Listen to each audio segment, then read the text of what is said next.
오늘 설교는 그 로이드 존스 목사님의 책에서 발견한 글 하나를 이제 읽어드리는 것으로 말씀을 시작하려고 하는데요. 이 설교의 이 한마디 그 문장이 계속 이제 흘러가게 된다는 걸 전제로 말씀을 드리고 싶습니다. 내용이 이렇습니다. 기독교란 주님이 나타나시는 바로 그것입니다. 단조로운 일상 가운데서 갑자기 예상치도 못하게 놀랍게 주님이 우리를 만나 주십니다. 그리고 우리의 삶과 시각을 송두리째 바꿔놓는 말씀을 주십니다. 우리가 전혀 생각지도 못했던 수준에 우리를 올려놓으십니다. 저는 이 짧은 글을 읽으면서 지금 우리 교회가 추구하고 있는 예배 회복 운동의 핵심이 이 글 속에 다 담겨 있다는 생각을 하게 됐습니다. 그래서 제가 이 부분을 이제 옮겨 적어 가지고 한 주 동안 참 많이 읽고 묵상하면서 시간을 보냈는데요. 이 부분을 한 번 더 제가 화면으로도 좀 띄워달라고 부탁을 드렸는데 저의 액센트를 한번 좀 느끼시면서 다시 한번 들어보시면 좋겠습니다. 단조로운 일상 가운데서 갑자기 예상치도 못하게 놀랍게 주님이 우리를 만나 주십니다. 그리고 우리의 삶과 시각을 송두리째 바꿔놓는 말씀을 주십니다. 그 다음에 이 결론 말씀이요, 우리가 전혀 생각지도 못했던 수준에 우리를 올려놓으십니다. 그 설교 제목을 제가 여기에서 따왔는데요, 정말 우리가 매 예배 때마다 이 기대감을 가지는 것, 이게 예배 회복 운동의 핵심입니다.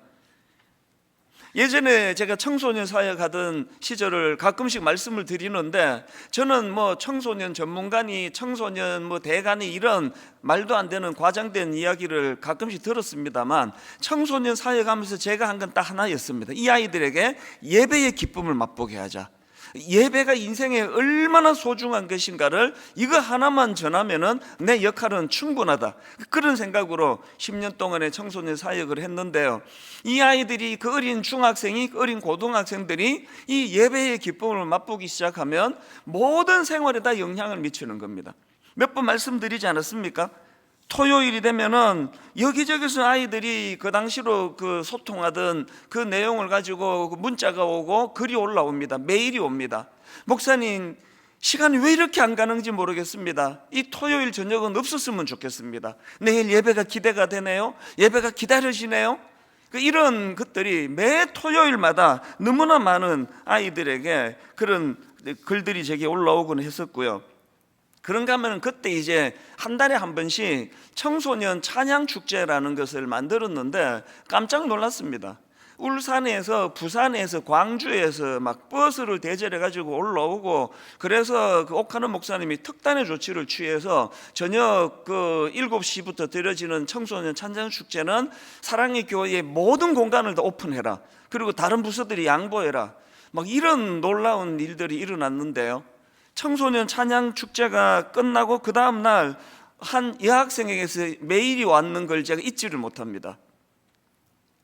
남자친구랑 성관계를 갖고 임신을 하고 또 낙태를 하고, 그래서 이제 교회를 떠나게 되었는데, 이 찬양 축제를 통해서 예배 가운데 하나님을 만났습니다. 그리고 내 모든 죄들을 회개하고 하나님 앞에 회복이 되었습니다. 고등학생이 보내준 글이에요. 지금 우리가 예배 회복 운동을 펼치지 않은 것은요, 바로 이런 어린 청소년들이 누렸던 그 예배에 대한 기대감, 막 이 중에 어젯밤에 왜 이렇게 시간이 안 가는 거야, 나 예배 드려야 되는데, 혹시 그런 분 계세요? 일부는 다 그런 분이지 않으세요? 그런가 하면은 여러분, 그 어린 고등학생이 성관계를 가지고 임신을 하고 낙태를 하고 그 죄책감에 휩싸이고 하나님이 나를 용서하지 않으실 거라고 그런 마음을 가지고 교회를 떠났던 이 불쌍한 한 여학생을 완전히 회복시켜 주시는, 그를 만나 주시는 그 통로가 예배라는 겁니다. 예배 회복 운동이라는 게 무슨 막 겉으로 보여지는 이런 걸 치장하자는 게 아니거든요. 지금 우리 홈페이지에다가 아주 간단한 그 팀에서 막 여러 가지 많은 내용을 했길래 이걸 다 줄이라 그랬습니다. 딱 3가지. 홈페이지 들어가서 시간 점검하고 복장 체크하고 예배 태도를 돌아보자. 그래서 이제 시간을 어떻게 점검합니까? 예배 시작부터 참여하며 지각하지 않겠습니다. 복장은 어떻게 하라고요? 예배 예식에 맞는 단정한 복장으로 예배 드립니다. 저희 누나 부부 말씀을 드리지 않았습니까? 그 집에 아무도 없이 딱 두 분이서 예배를 드린다 할지라도 하나님 앞에서 경건한 복장을 갖추는 것. 그리고 세 번째는 예배 태도입니다. 예배 중에 다른 일을 하지 않으며 바른 자세로 예배를 드립니다.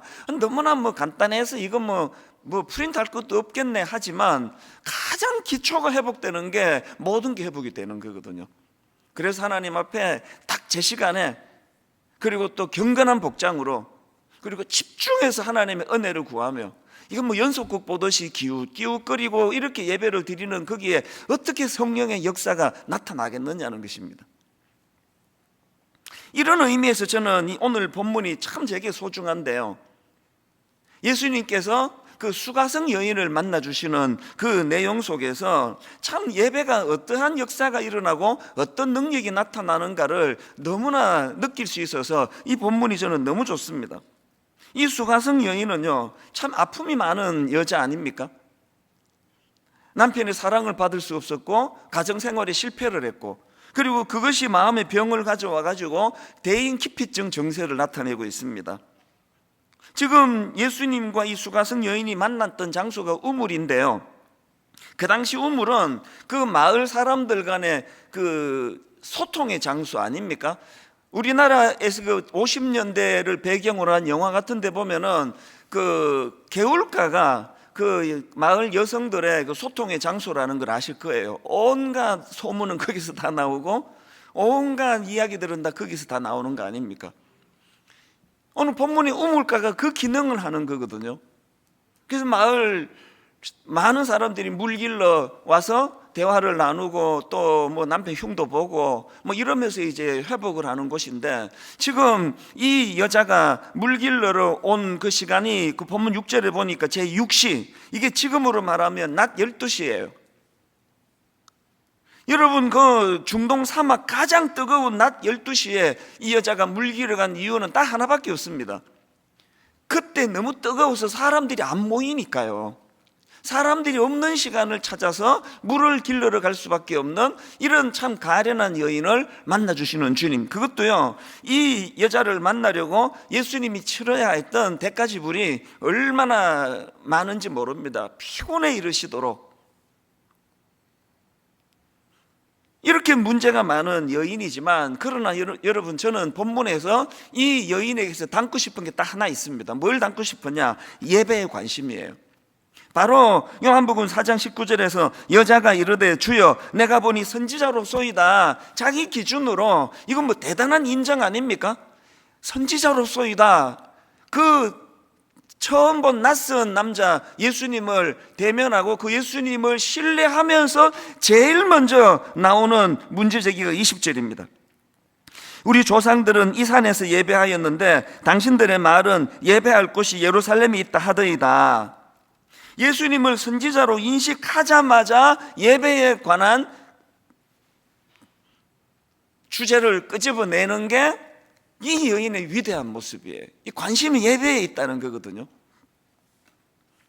이런 예배에 대한 기대감이 예수님의 주옥 같은 메시지를 만들어낸 거 아닙니까? 21절, 예수께서 이르시되 여자여 내 말을 믿어라. 이 산에서도 말고 예루살렘에서도 말고 너희가 아버지께 예배할 때가 이르리라. 23절, 아버지께 참되게 예배하는 자들은 영과 진리로 예배할 때가 오나니 곧 이때라. 아버지께서는 자기에게 이렇게 예배하는 자들을 찾으시느니라. 하나님은 영이시니 예배하는 자가 영과 진리로 예배할지니라. 우리가 어떤 형편에 처했는지는 사람마다 제각기 다 다른 거 아닙니까? 한 주간 어떻게 보냈는지 사람마다 다 제각기 아닙니까? 그러나 이 자리에 모인 저와 여러분에게 공통점 하나를 발견하라고 한다면 예배에 대한 관심이어야 합니다. 예배를 사모하는 마음이어야 합니다. 예수님은 이 가련한 여인을 만나 인생의 목마름의 문제를 해결해 주시기를 원하시는데요, 오늘도 마찬가지세요. 저는 오늘 본문 4절 말씀이 그렇게 은혜가 됩니다. 유대를 떠나사 다시 갈릴리로 가실새 사마리아를 통과하여야 하겠는지라. 어떤 주석가는 이 사마리아를 통과하여야 하겠는지라를 설명하면서 사마리아로 가시는 것이 그분의 의무였다, 이렇게 의역을 합니다. 예수님은 사마리아로 가셔야만 했다. 그 많은 대가 지불을, 그 뜨거운 지역을, 그 한낮 뜨거운 중동 사막을 그 시간에 지나야만 하는 이유가 있다면, 가셔야만 한 이유가 있다면 이 불쌍한 여인을 만나 주시려고요. 그 대가를 지불하시고 우물가에서 여인이 나타나기를 기다리고 계시는 예수님, 이게 예배예요. 그래도 지각하시겠습니까? 여러분, 그래도 무성의하게 영적인 우물가로 가시렵니까? 많은 대가, 십자가라고 하는 상상을 초월하는 대가를 치르시고 오늘도 영적인 우물가에서 우리를 기다리고 계시는 주님. 예배는요, 이 사실을 자각하는 거예요. 그래서 예배는 정성입니다. 예배는 장소가 아니고, 예배는 어떤 다른 그 무엇도 아니고, 예배는 정성입니다. 왜? 주님께서 엄청난 대가를 지불하시고 우물가에서 기다리고 있는, 그게 예배이기 때문이에요. 이런 점에서 저는 진짜로 마음으로 사모합니다. 오늘 본문의 맨 마지막 결론인 28절부터 한번 보십시오. 여자가 물동이를 버려두고 동네로 들어가서 사람들에게 이르되 내가 행한 모든 일을 내게 말한 사람을 와서 보라, 이는 그리스도가 아니냐 하시니, 이 물동이를 버려두고 치유가 된 이 여인의 기쁨, 그 감격, 그렇게 해서 기뻐 이 사실을 전하려고 달려나가는 이 기쁨이 되찾아지고 활력이 되찾아지는 것이 예배인 줄로 믿으시기를 바랍니다. 그래서 제가 오늘 이런 의미에서 우리가 이 제대로 예배의 능력을 맛보기 위해서 예배가 가진 두 가지 기능을 꼭 기억하시고 이걸 소중히 우리가 실천해야 된다는 걸 기억해 주시기를 바랍니다. 첫 번째로 예배가 가진 기능 중에 중요한 기능은 직면하게 하는 기능이 있습니다. 직면. 이 직면이라는 용어는 상담학 용어인데요, 상담학 사전을 보니까 이렇게 설명합니다. 직면이란 두렵거나 회피하고 싶은 상황을 피하지 않고 직접 그 속으로 들어가서 자신이 경험하는 불안이나 공포가 점차 감소할 때까지 그 대상이나 심상을 지속적으로 경험하도록 하는 인지행동치료 기법, 이게 직면이래요. 그런데 놀랍게도 예배가 직면. 그래서 저는 청소년 사역할 때 여러 번 경험했습니다. 목사님 죽을 것 같이 힘듭니다. 그래서 지금 누구랑 또 상담도 하고 병원에 약도 먹고 있는데 목사님 저 좀 살려주세요. 그렇게 하고는 이제 3주 뒤 예배 마치고 만나자 그러고 연락을 했는데 한 2주 지나가지고 안 만나도 되겠다고 연락 오는 경우들이 여러 번 꽤 많았습니다. 아니 왜? 예배 시간에 하나님이 답 주셨습니다. 예배 시간에 하나님이 치료해 주셔서 목사님 안 만나도 되겠습니다. 어른들을 만나자 그러면 꼬박꼬박 다 만나시는 거거든 이게. 오늘 여러분 이 직면하게 하시는 주님, 그래서 내면에 이 여인처럼 사람 만날까 봐. 왜? 사람 만나서 물을까 봐. 네 남편 어떻게 됐느냐? 애는 없니? 사람이 자기의 주변 사람들이 자기의 내면에 대하여 끄집어낼까 봐. 그래서 두려워 아무도 물길로 오지 않는 한낮에 물을 기를 수밖에 없는 이 여인에게 예수님은 그를 그 내면의 그 고통의 아픈 것들을 끄집어내기를 원하세요. 그래서요 13절 14절입니다. 예수께서 대답하여 이르시되 이 물을 마시는 자마다 다시 목마르려니와 내가 주는 물을 마시는 자는 영원히 목마르지 아니하리니 내가 주는 물은 그 속에서 영생하도록 솟아나는 샘물이 되리라. 그랬더니 15절 여자가 이르되 주여 그런 물을 내게 주사 목마르지도 않고 또 여기 물길로 오지도 않게 하옵소서. 여자가 이런 요청을 하니까 바로 그다음 16절에서 이르시되 가서 너의 남편을 불러오라. 바로 그 다음 보면은 남편이 없다는 건 예수님이 알고 계셨어요. 그런데 지금 영원히 목마르지 않은 이 해갈에 내가 목말라 있습니다 그랬을 때 예수님이 툭 던지는 말씀이 네 남편을 데려오라. 아마 그 대화하다가 모르긴 해도요, 아마 이 여자가 심장이 멎었을 거예요.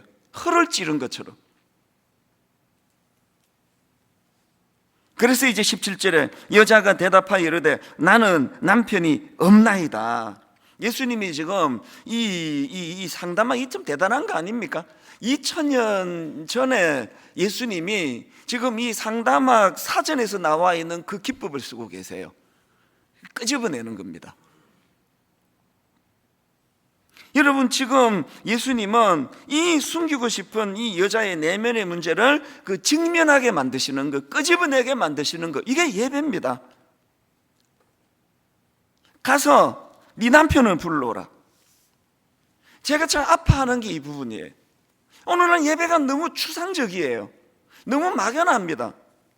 이 15절 16절이 예배에 없습니다. 그래서 뭐 예배란 얼마나 뭐 경건하게 드려야 되는 건지, 예배가 얼마나 대단한 건지 막 이론은 나열하는데 네 남편을 데려오라. 남편이 없습니다. 이 실제적이고 구체적인 그 사람의 정황이 예배 속에서 잘 안 드러나는 거, 이게 저에게도 아픔이에요. 지난주 목요일 날 제자 훈련을 이제 지금 좀 더 성장시키기 위해서 토론을 하고 있는 중이거든요. 그래서 이제 일산을 다녀왔습니다. 몇몇 목사님하고 만나서 이제 그런 대화를 나누려는데, 얼마나 가는데도 2시간 더 걸리고 오는 데는 아예 뭐 한 2시간 반 더 걸린 것 같아요. 막 엄청나게 막히더라고요. 그래서 제가 우리 성도님들 출퇴근 진짜 이게 보통 문제가 아니구나. 그리고 오며 가며 거의 뭐 한 4시간 이상을 차에서 시간을 보냈는데요, 그날 저는 진짜 은혜를 많이 받았습니다. 그래서는 정말 예배가 장소가 아니구나. 꽉 막혀서 안 움직이니까 막 말씀 듣기가 너무 좋은 거예요. 집중하기가. 어느 목사님의 설교를 제가 듣고 있었는데, 차 안에서 그 목사님이 이제 당신의 목회를 이제 반성하시면서 이런 말씀을 하십니다. 이분이 이제 그 성경에 나와 있는 예수님을 쭉 관찰하다가 보니까 예수님께서는 천국에 대한 이야기가 아니라 가는 곳마다 천국을 나누어 주고 계시더라는 겁니다. 병든 자를 고쳐주시고, 귀신을 쫓아내시고, 배고픈 자를 먹이시고, 죄인을 용서하시고, 환난 당한 자에게 평안을 주시고. 그래서 자기가 깨달은 게, 나는 지금 천국에 관해서만 지금 설교하고 목회를 하는데, 예수님은 천국에 관한 설명도 하시지만 천국을 보여주시는구나, 천국을 맛보게 해주시는구나, 내 목회가 뭐가 문제인지 알았다고, 이런 내용의 제가 설교를 듣는데 너무나 마음에 제 스스로에게도 이것이 자책이 되고 자문자답이 되는 겁니다. 오늘 내 설교에 네 남편을 데리고 와라. 집사님, 그 지난주 그 문제 어떻게 생각하십니까? 권사님, 그래도 되시는 겁니까? 그 외도하시는 분들 이거 지금 제대로 가고 있는 겁니까? 그들 입에서 기어이 나는 남편이 없습니다, 그것을 끄집어내게 만드는 역할이 지금 설교 속에서 일어나고 있는가? 그 막히는 차 안에서 굉장히 긴 시간을 이 질문을 하면서, 그러면서 당연히 마음에 소원이 생기는 거 아닙니까? 하나님, 이제 이번 주일날 드려지게 될 이 예배는 또 다른 어떤 이론 하나 듣는 시간이 아니라 치유가 일어나게 하여 주시기 원합니다. 그러기 위하여 아버지, 제 설교가 뜬구름 잡는 두루뭉실한 설교가 되지 않기 원합니다. 이렇게 물을 수 있기를 바랍니다. 네 남편은 어디 갔느냐? 네 남편을 데려오라. 집사님, 그렇게 사셔도 괜찮은 겁니까? 가정 그렇게 팽개쳐 두셔도 괜찮은 겁니까? 여러분, 우리가 정말 사모해야 되는 것은 이 시간 하나님 나라에 대해서 배우는 시간인 것도 중요하지만 하나님 나라를 맛보는 거예요. 하나님 나라의 치유를 경험하는 거예요. 하나님 나라의 평안을 이 시간에 실제적으로 경험하게 되는 것, 이게 예배인 줄로 믿습니다. 그래서 여러분, 저도 더 많은 각성이 필요하겠지만 설교를 듣는 여러분들도요, 자기 문제를 숨기고 그냥 점잖은 옷 입고 앉아가지고 아무 일도 없다는 듯이 그렇게 앉아있으면 안 됩니다. 문제에 직면해야 돼요. 끄집어내놔야 돼요. 정직하게 고백해야 돼요. 저에게는 남편이 없습니다. 오늘도 예수님은 우리 내면의 문제를 다 끄집어내 주시기를 원하세요. 오늘도 예수님은 베데스다 목가를 찾으셔서 38년 된 병자에게 물으셨던 것처럼 예배 중에 우리에게 물으세요. 요한복음 5장 6절, 예수께서 그 누운 것을 보시고 병이 벌써 오래된 줄 아시고 이러시되 네가 낫고자 하느냐? 네가 낫고자 하느냐? 8절, 예수께서 이르시되 일어나 내 자리를 들고 걸어가라. 이 메시지가 들려지는 게 이게 예배거든요. 그거를 도와드리는 역할이 그게 설교거든요. 저는 후배 목사님들한테 종종 그런 이야기를 해요. 나는 신학교 교수님에게, 설교학 교수님에게 나 100점 평가받는 거 중요하지 않다고 생각한다. 그 설교학 교수님, 딱 이론으로 무장된 교수님이 제 설교를 들으면 뭐 응성한 게 얼마나 많겠냐고요. 난 그 응성해도 된다 생각해요. 어느 엄마가 집밥 만들어 애 먹이면서 막 교과서에서 배운 그대로 물 2컵 반 이렇게 하는 엄마 없습니다. 사랑하는 마음만 있으면 되는 거 아닙니까? 조금 조리법이 좀 달라도, 어떨 때는 막 이게 딱 계량해가지고 소금을 식당에서 다 타는데, 어떨 때는 손맛으로 이렇게 해가지고 좀 짤 때도 있고, 막 엄마 왜 이렇게 싱거워 막 소리를 들을 때가 있지만, 그래도 그 아이가, 우리 아들이 군대 가가지고 휴가를 곧 나온다고 그래서 뭐 해줄까 그러니까 얘가 딱 하나만 해주면 되는데, 엄마 김밥. 굉장히 의아했습니다. 그 엄마 밥이에요. 담임 목사가 그 신학교 교수님이 100점을 주실 설교를 준비해서 맞춘다면 그거는 엄마가 아니라 식당 주인이거든요. 저는 진짜 여러분의 담임 목사가 되고 싶습니다. 식당 주인 되고 싶지 않습니다. 격식도 파괴되고 그냥 저는 중요한 광고는 설교 시간에 다 하잖아요. 왜? 그 영적인 의미를 부여하며 광고를 하면 모든 광고가 다 영적인 메시지가 되더라고요.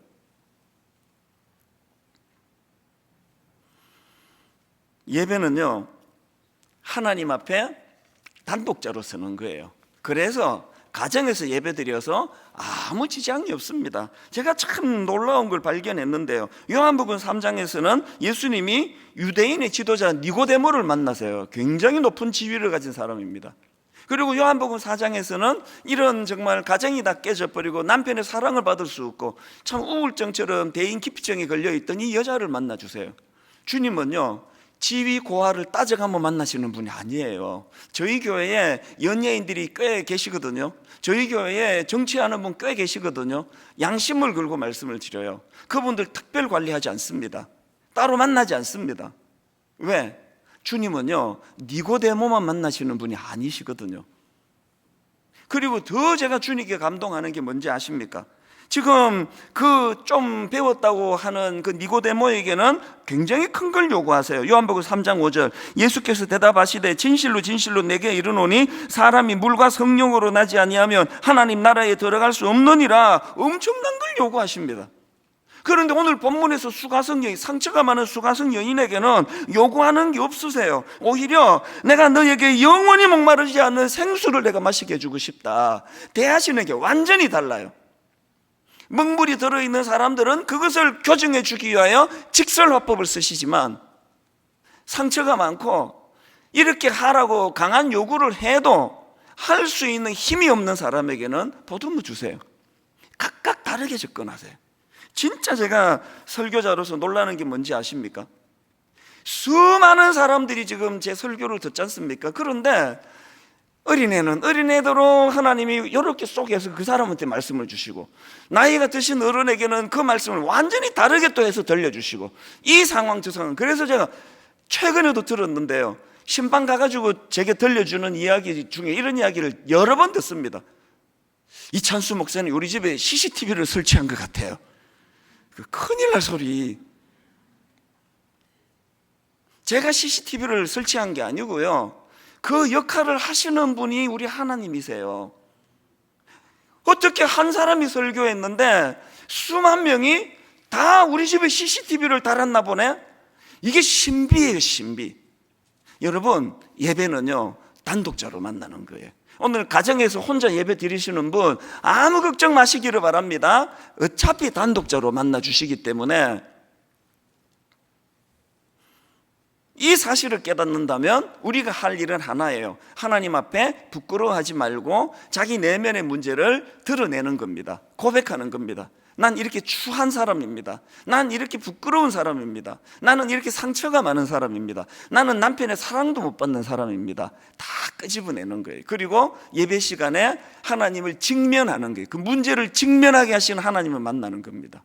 그래서 늘 예배를 생각하면 직면이라는 단어를 머릿속에 담으셔야 되고요. 그런가 하면 두 번째로 예배가 가진 기능이 뭐냐, 이 삶의 활력이 회복되는 것까지가 예배의 결과물이라는 걸 아셔야 됩니다. 오늘 이 적극적인 사명자로 변신한 이 여인을 보면서 제가 그동안에 이 포커스를 좀 여기에다가 두지를 못했다는 걸 발견했는데요, 이 여인의 변화를 28절입니다. 여자가 물동이를 버려두고 동네로 들어가서 사람들에게 이르되 내가 행한 모든 일을 내게 말한 사람을 와서 보라. 그는 그리스도가 아니냐 하니, 더 중요한 건 30절입니다. 결과 그들이 동네에서 나와 예수께로 오더라. 이 여인의 영향력이 생긴 거예요. 손가락질하고 가정이 깨진 여자, 지금 있는 남자도 남편이 아닌 동거하는 여자, 주변 사람들이 비난이 많아 피해 다니던 이 여자가 영향력이 생겼습니다. 치유받는 정도가 아니에요. 존재감이 없던 이 여인에게 사람들에게 영향력, 제가 딱 영적으로 제가 우물가 여인이에요. 제가 지금 이렇게 많은 사람들이 설교를 듣는 거 보면 내 인생인데 내 인생이 믿어지지가 않아요. 아니 어떻게 내가 이렇게 됐지? 내 몸 하나 간수하기도 힘들었는데, 이 예배의 능력이에요. 제 능력이 아닙니다. 날 만나주신 주님의 능력이세요. 여러분, 나이가 들면 들수록 크하고 뭔가 빠져나간 빈 주먹처럼 느껴지는, 이렇게 되기가 쉬운 게 이게 이 세상의 어른들이라면, 오늘 이 이른 아침에 예배하는 너무너무 귀하신 우리 어른들, 세월이 갈수록 영적으로 영향력이 풍성해지기를 주님 이름으로 축원합니다. 영향력을 가지실 수 있는 거예요. 이번 추석에 제가 그 나훈아 쇼, 그 딱 TV를 켰더니 나훈아 쇼를 이제 시작을 했더라고요. 바로 채널을 돌렸습니다. 왜냐? 전 나훈아 별로 안 좋아해요. 난 남진을 좋아해요. 그리고는 뭐 안 봤거든요. 그 다음날 신문을 보니까 난리가 났더라고요. 시청률이 29%, 일부 지역에서는 거의 40%에 육박했대요. 그리고는 막 그 주 내내 이 나훈아 쇼 막 대단해. 그리고 테스 형, 그 가사를 검색해 봤는데 그 노래 안 들어봤는데요. 테스 형, 이 좀 코미디 같아. 테스가 누구야 그랬더니 소크라테스랍니다. 테스 형, 세상이 왜 이래? 왜 이렇게 힘들어? 그 신문을 저는 한 4-5개를 보거든요. 다 다루었더라고, 다. 이 코미디 같은 이 가사, 테스 형, 세상이 왜 이래? 왜 이렇게 힘들어? 야, 이 나훈아 쇼가 대단하네. 볼걸 그랬더니 또 중계를 안 해준다네. 또 이건 더 이상.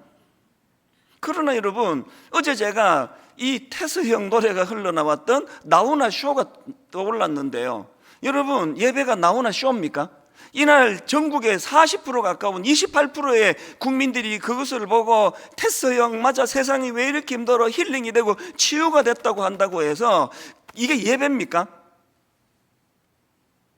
결과만 놓고 보면은요, 그렇게 막 28%의 전 국민 중에 4명 중에 1명씩 그 나훈아 쇼를 다 봤다 하더라도 거기에서 치유는 일어났지만 영향력은 생기지 않는 거 아닙니까?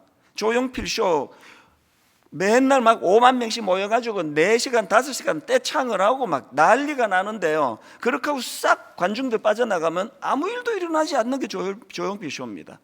오늘 우리 예배가 지금 이 나훈아 쇼하고 조용필 쇼하고 비슷해가는 거 아닙니까? 그래서 나 위로를 좀 받았어. 우리 목사님 예화가 너무 와닿았어. 막 너무너무 많이 울었어. 그거는요, 그렇게만 끝나면은 이거는 나훈아 쇼예요.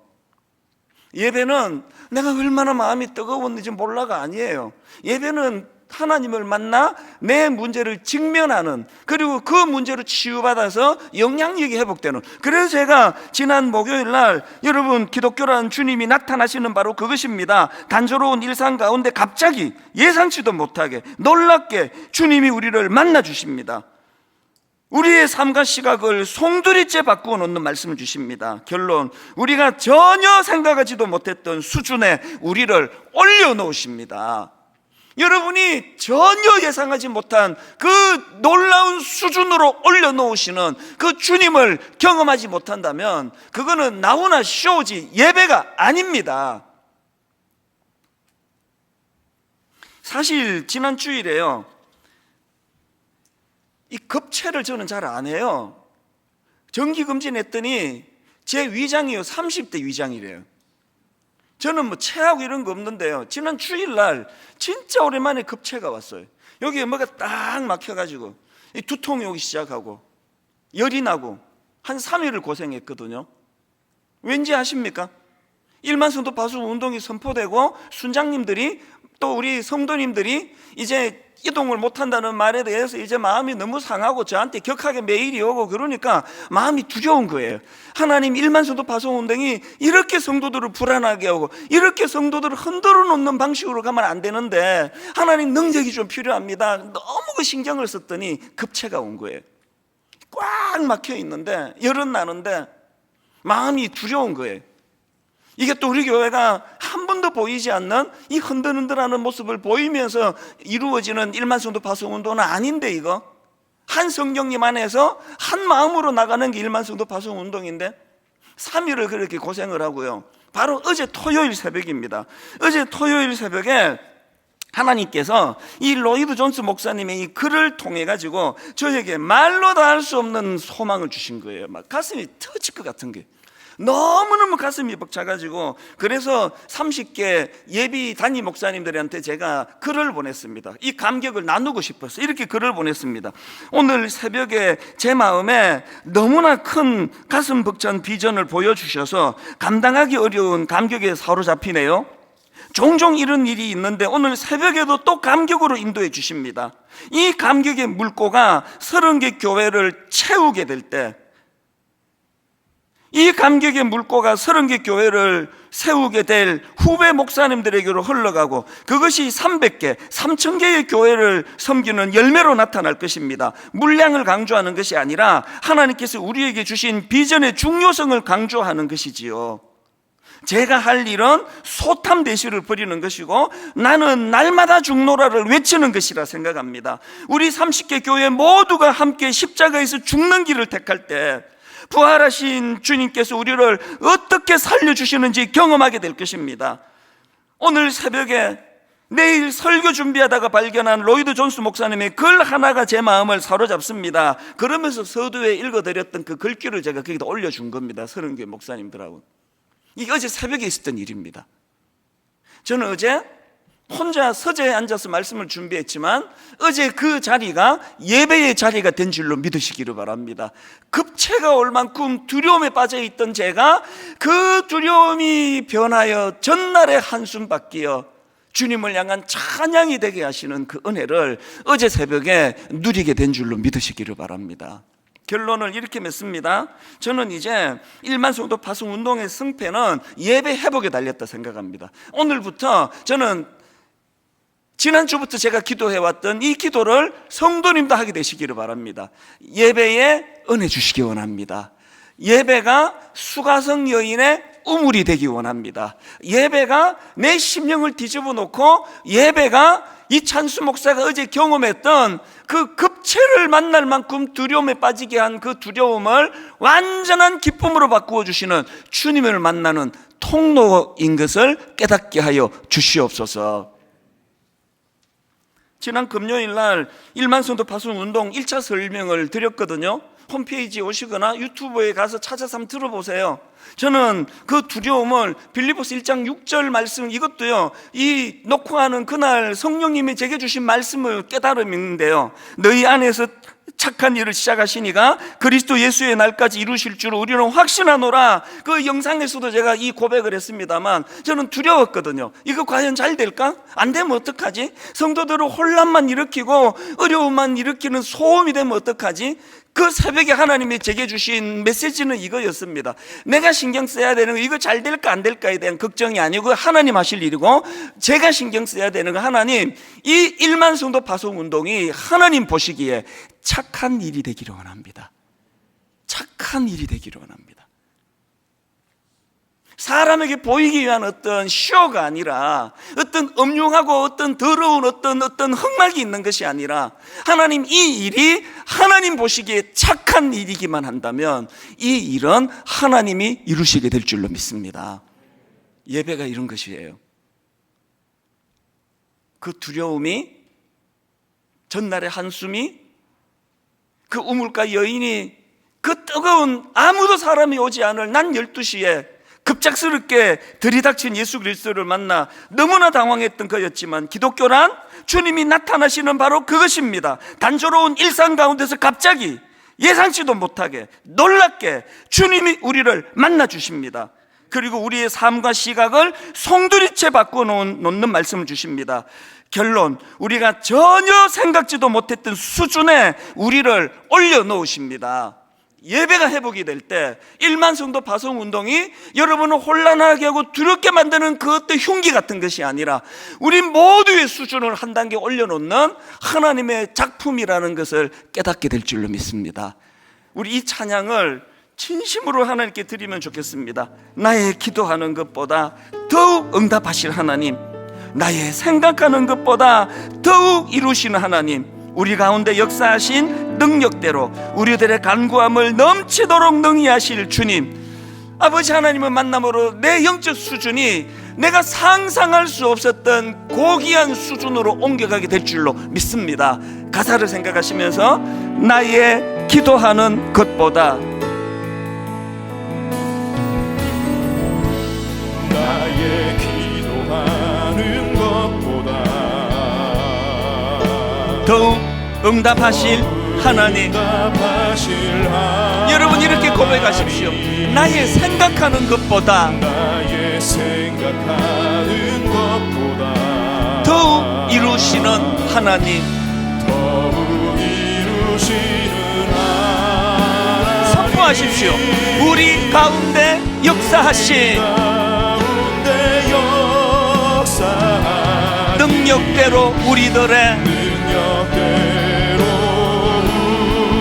우리 간구함을 넘치도록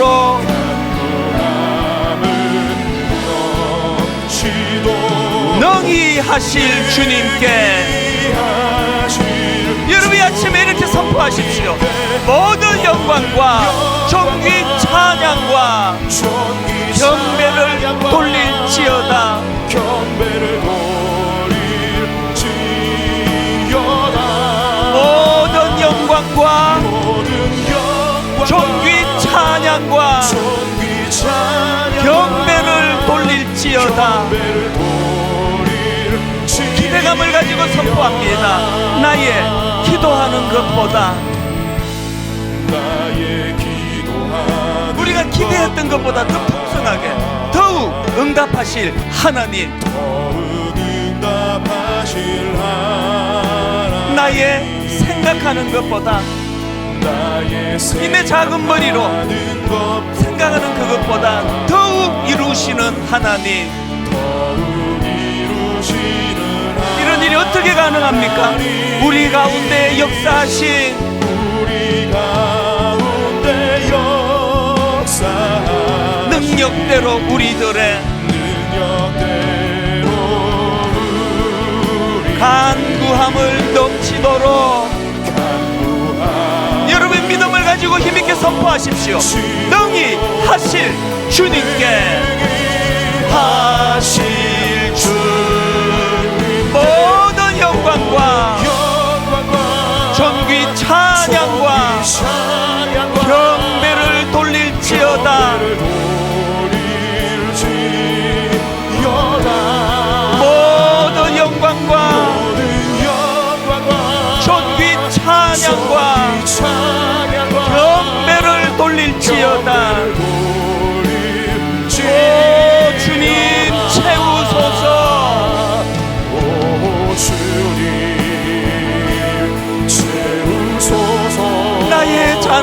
높이 듭니다. 늘 높이 듭니다. 하늘 양식 내게 채워주소서. 양식 내게 채워주소서. 넘치도록 채워주소서.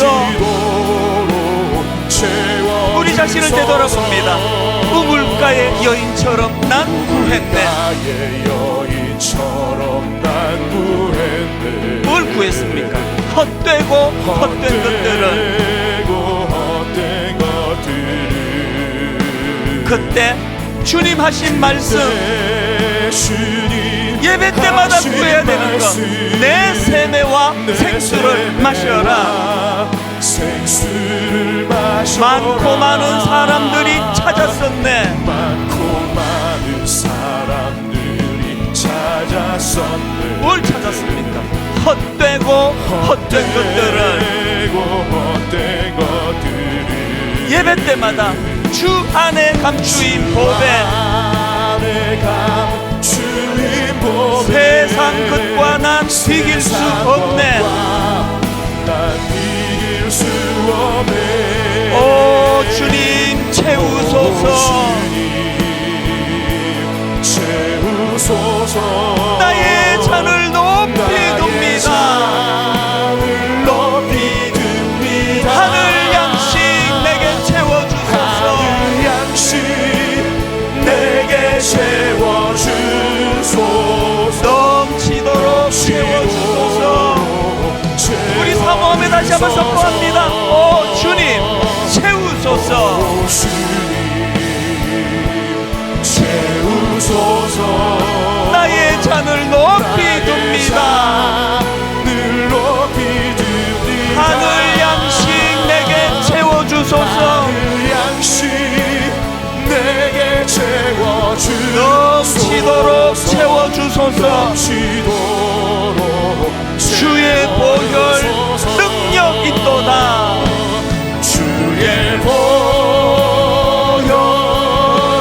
능력 있도다. 주의 피 주의 피 믿으오. 믿으오. 주의 보혈 그 어린 양의 매우 귀중한 피로다. 우리 다 자리에서 일어나셔서 십자가를 선포합니다. 주의 보혈 능력 있도다. 주의 피 믿으오. 주의 보혈 그 어린 양의 매우 귀중한 피로다.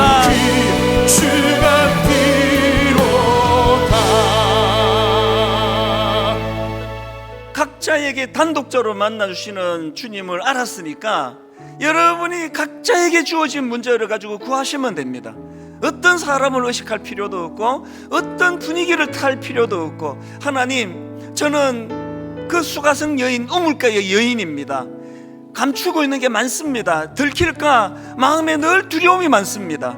하나님 앞에 직면하기 원합니다. 끄집어내기 원합니다. 그리고 하나님 아버지, 그저 내 마음이 치유된 것으로 끝나지 아니하고 아버지 상상을 초월하는, 우리가 전혀 생각지도 못했던 수준에 우리를 올려놓으시는 그 주님을 기대하며 나가기를 원합니다. 영향력 있는 인생 되기를 원합니다. 1만 성도 파수운동이 그런 역사가 나타나게 하여 주시옵소서. 우리 통성으로 한 목소리를 같이 기도하시겠습니다. 살아계신 하나님 아버지, 오늘 아버지 예배 가운데 하나님 아버지께서 우리를 만나 주시기 위하여 예수 그리스도 십자가라는 어마어마한 대가를 지불하시고 예수 그리스도의 십자가를 통하여 오늘도 영적인 우물가에서 우리를 만나 주시려고 기다리고 계시는 것이 예배였음을 깨닫게 해주시니 감사합니다.